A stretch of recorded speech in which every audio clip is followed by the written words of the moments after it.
This is a picture of me. Yeah, I'm Zara. And here's the gloss. So, it has come to my attention that it is back to school season. Now, if you were anything like me a year ago, going into college for the first year was scary. I was scared shitless, okay? I had no idea what to expect. I was on YouTube constantly and TikTok looking up like college advice, like what do I need to know for college, blah blah blah blah. After a year of being in college, I can say most of the advice I found online and what I heard before going into college was complete BS. I know that is a bold statement, but that is how I feel. And so me, being the great person I am, have decided to make a PowerPoint to hopefully help any of you guys going into college, or if you're already in college, maybe this will help you. But my PowerPoint is titled "The College Advice You Need to Hear Everyone Else is Lying to You." Number one, this one is really important, so listen up. Making friends is hard. I would say 99% of the people I talked to before going into college told me it was gonna be easy to make friends, that I wouldn't have a problem. That was not the case. And the thing is, I don't think that they were lying necessarily. I think for them, it probably was easy to make friends in college. But the thing is, you have to look at where your information is coming from. I was talking to my orientation leaders and the tuber guides for my college. And the problem with that is, one, they're literally hired to make the college sound good, okay? They're not gonna say, yeah, getting into college, you're gonna really struggle making friends, like you're not gonna find anyone. Yeah, they're probably not gonna say that. The second thing is orientation leaders and tour guides, most of those people who are hired for that job have an outgoing personality, and so they probably find it easy to make friends in general. And so as someone who is kind of shy and doesn't make friends easily, yeah, I really struggled. And also, don't listen to your parents. That's always an option, because yeah, I remember my mom was telling me that it was gonna be easy to make friends too, but I don't really know why she was lying. I think maybe it's because she's old, so maybe she just doesn't even remember the whole experience. And also, she got a boyfriend pretty early on, and so that probably like helped her not feel lonely. Yeah, making friends is hard, okay? You're gonna really struggle the first quarter if you're anything like me. And so when going into college, you kind of have to adjust your expectations. You have to realize that you're not gonna find your best friend right away, okay? That's probably not gonna happen. I mean, you might look out, like, who knows, maybe your roommate is gonna be your best friend. That was not the case for me. We'll get into that later. Most of you are not gonna find your best friend right away. So you either have to be okay with having lower quality friends in the beginning that you can hang out with, or you have to be okay with being lonely. I erred on the side of being lonely. This is a picture of me. Yeah, it was rough in the beginning because I, again, heard all of these things telling me that making friends was gonna be so easy, and then when I wasn't and I was super lonely, this is kind of what came out of that. But anyways, because you are now following my advice about how you're either gonna have lower quality friends or you're gonna be lonely, you're probably like, Zara, well, what am I supposed to do if I'm feeling lonely? Like, that's not fun. That's not a fun feeling to feel. Well, I have a solution. My next piece of advice is to have a hobby you can do by yourself. If you are feeling left out, that means you don't have enough hobbies. That means you need to have a hobby you can do by yourself. You can't rely on other people to entertain you, especially in the beginning of the school year when you don't have a lot of friends. You need something that you can do so that you're not just moping around in your dorm room being like, oh, I don't have friends, I don't have anything to do. And so, for me, my hobby that I did by myself was reading. Especially in the beginning of the school year, I remember I read like 3 or 4 books that first week. Like, it was something I could do by myself and I didn't need anyone, and it was a great way to pass time. Do not feel pressure to go to parties. When I first got into college, I thought, okay, college means parties. Like, I haven't had the college experience unless I go to parties every single weekend, and yeah, that's just kind of what I thought. Like, college means partying. But from my experience, parties are hella lame. You're not missing out if you don't go to a party. A lot of the times they're just boring. And you have to watch a lot of people just be really sloppy, okay? Like, and also, if I knew that I was going to a party over the weekend, the like week before that party kind of sucked, because all I was thinking was like, oh, 5 days until the party, 4 days in the party. Instead of enjoying my week like day by day, I was just viewing it as a countdown to get to this party. And then once I got to the party, it usually sucked, and I was like, well, that was a letdown. Like, why did I hype it up for no reason? And also, I feel like parties normalize drug use. To me, if you're getting shit-faced every single weekend, like black out every weekend, you have a problem. Hot take. I know a lot of people who do that. And to me, it's just like, that shouldn't be okay. Like, that shouldn't be normalized. Like, getting black out every single weekend, like throwing up, like, I don't know. That's just not for me. And also, if you do go to parties, like, I feel like the next day is always terrible. Like, you're hung over and tired and groggy. And so it's like, if you go to a party, you have to realize that, like, the next day, you're going to be paying the consequences, okay? Like, it's not going to be fun. And so it's kind of like you've wasted 2 days out of your week. If you can, get a single room. Going into college, I always heard the saying of like, your roommate is gonna be your built-in best friend, like that's who you're gonna do everything with, like your first week. That was not the case for me at all. My roommate and I, like, we got along and stuff, but we weren't like friends or anything. Like, we weren't close, but I mean, we weren't getting into fights or anything. And so it definitely wasn't my roommate's fault or anything like that. Like, we were cordial. But I just feel like with any roommate I would have had, I just felt like I was like walking on eggshells of like, oh, I want to do this, but like she could walk in at like any moment, and so I kind of felt like restricted.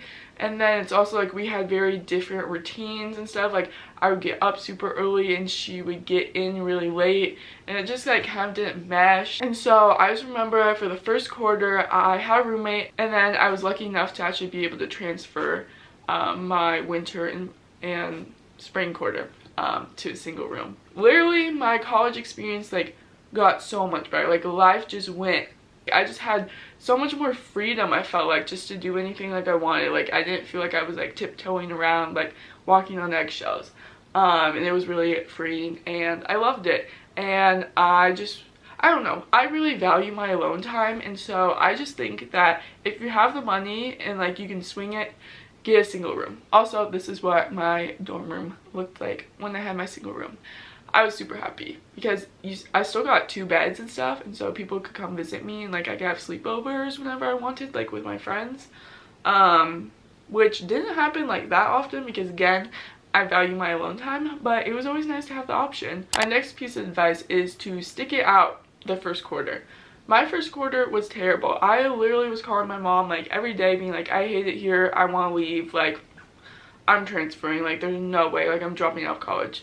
I cannot stay here. And then, funny enough, by spring quarter, I absolutely loved college and I didn't want to leave. But I just think it's because college is such a new experience, and like you're on your own probably for the first time, and so you have to give yourself time to adjust. And so I don't know, I just think you need to go in with like, yeah, this is gonna be a new experience, it's probably gonna suck at the beginning, I'm not gonna have any friends, but once I get into my routine, once I, you know, get used to it, it'll get better. Next thing has to do with picking classes. Go on ratemyprofessor.com, I'm pretty sure it's .com, and then type in your professor's name or your college name and look through the professors and see their ratings before picking out your classes. These ratings are super accurate because they're not by the school, they're not by, you know, other professors, they're by the students. The students write the reviews about the professor, so you know we're gonna be telling the truth. I don't know, I just think like if you have an option to choose a highly rated professor versus a lower rated professor, it's like why would you choose the lower rated one? Like, choose the better one. To me, like, the professor is make or break for if I like the class or not. Like, I could really love the subject, but if the professor is not good, like, just ruins my experience. My next tip, which has to do with scheduling, is to stack your classes back to back, or as close to back to back as you can, where you can like still make it to class on time. Like, to me, having like 2-hour gaps is just really not good, because I find that I have a hard time being productive within those gaps, where it's like, oh, I could go to the library, but if I'm there, like, I'm not there long enough to like actually complete an assignment, so it's like, why bother? And so then it's just like I end up doing nothing instead. I don't know, I just find those gaps to be like really hard to be productive in, and so I just like having my classes like back to back. And so then afterwards I'm like, oh, I'm all done with my classes for the day. Now I can actually go to the library and be there for like a substantial amount of time and stuff like that. My next piece of advice is to go to your classes. This might seem common sense, but for a lot of people it isn't. You're gonna run into so many people at college who will literally brag about how they're not going to their classes. But personally, I think that if you are not going to your classes, you're not ready for college. You're literally paying for these classes and you're not even showing up. It's like education should be your priority in college. And so for me, the bare minimum is to go to your classes. I'm not even telling you to do your homework. I'm just saying go to your classes. What are you doing if you're not going to your classes? Like, are you just in your dorm room playing video games? Like, can't you do that afterwards? Like, I'm sure you're gonna have enough time to do that. Go to your classes, okay? And it really pisses me off when people complain about like, oh, I have such bad grades right now, and then I ask like, oh, well, is the teacher bad, or like, what's up with that? And they go, oh, I don't really know, I don't go to class. I can't feel sorry for you, okay? I can't feel sorry for you if you have bad grades and you're not showing up to class. I know a lot of people, like, once they skip a class, they get into a habit of not going, of like, oh, that wasn't too bad, like, I didn't really miss anything, I can do this again. And so they just keep falling back on that, and it's like, no, go to your classes. The next thing has to do with self-discipline. Your freedom in college comes with the responsibility. In high school, you probably had a really set, structured day of like, I wake up, I go to my, school, and I have my 6 classes, I come home, I do this, I do homework, blah blah blah, my mom is telling me to do this. Like, you probably had a really set, structured day. Well, in college, that probably isn't the case. You get to pick when your classes are. You probably don't have your parents there telling you what to do. And so because you have this new freedom, it is up to you on how you want to structure your day. And ultimately, you have to choose to show up for yourself. You have to choose to go to class, No one's gonna be telling you, you have to do this, you have to do this. It is up to you. My next piece of advice is to find a study place where you can be productive. For me, that was the library. I went to the library every single day to do my homework. Personally, I just could not do homework in my dorm. I just found I was unproductive and there was just too much distraction. Like, I did not associate my dorm room with studying. I associated my dorm room with chilling out, sleeping, all that stuff. I did not like doing homework. And so I very quickly figured that out, and I found a place that worked for me where I went every single day and could get my shit done. So I recommend you do the same.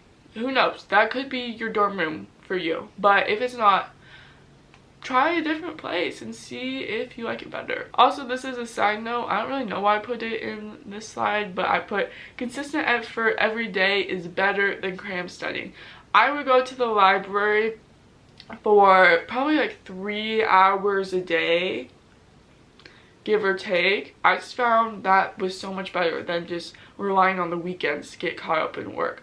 Like, I just liked getting all my work done throughout the week and then actually having my weekend as a weekend. That's really nice. Go to your teacher's office hours. When you get your syllabus or the first day of class, they're gonna tell you like, oh, these are my office hours, like throughout the week. You can come like to my office if you have any questions and we can talk like one-on-one. Do this, okay?